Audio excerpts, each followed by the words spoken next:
I'll get your reaction into that in just a bit. But first, let me get the government in here. Jayanti Natarajan, why doesn't the government give protection to MF Hussain and give police protection? When he wanted to come to the India Art Summit, the government refused to do anything.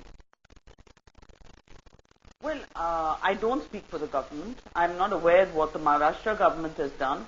But as far as my party is concerned, we certainly are of the view that if Mr. Hussain would like to come back to the country of his birth, then he should certainly do so.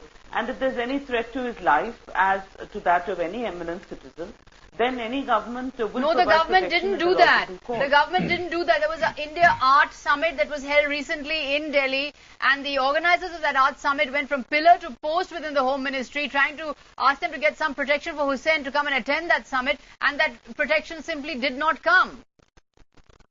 No, I'm not aware of the facts of what you're saying. As far as I'm aware, any citizen who is entitled to protection can ask for it. Why doesn't Chidambaram take up the MF Hussain issue? I don't think it's the highest thing on our list of priorities at the moment, given the acts of terror against the country, given the particular situation in which we find ourselves. Getting Mr. Hussain back, we have considerable respect for Mr. Hussain's artistic oeuvre, as you put it, and the fact that he's one of India, he's put contemporary Indian art on the world map, but it's simply not the job of government, in my view. It's not the job of government. Okay, let's get in. Those are very disturbing words there from a government that calls itself progressive, that it's not its job to protect an artist.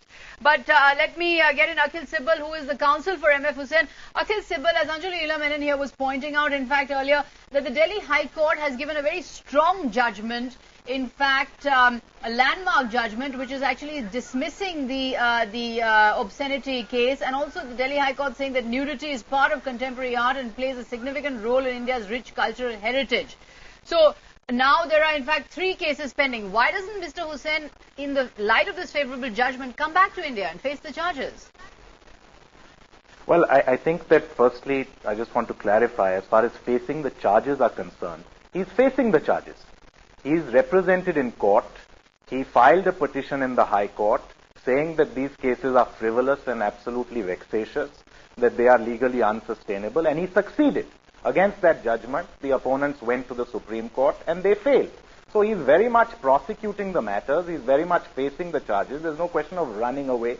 The law allows him to face the charges. No, Mr. Sheshadri Chari is pointing out that he's in self-imposed exile. That if he wants to come back, he can come back.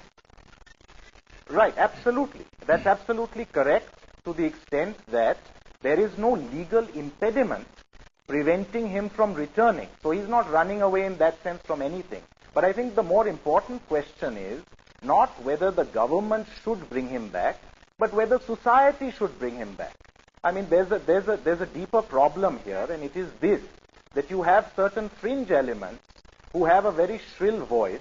They are certainly not representative of the majority, but the majority too can't keep silent. You and I should not keep silent, and it also requires a little bit of courage from all of us. So when I'm not sure how true it is that the management of the Indian Art Summit went from pillar to post. If they did, and the government failed to provide protection, the police failed to provide protection, then that's absolutely shocking. You have groups like Sehmat who are exhibiting that very courage today.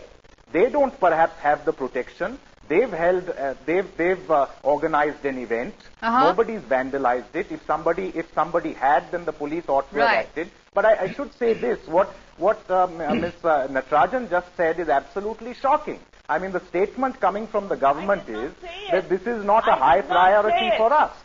This is not a high priority for us. I mean, if either that's a personal view or it's a view of the government, either way, it's pretty shocking, because this doesn't send a very strong message. Yeah, this doesn't send a very strong message.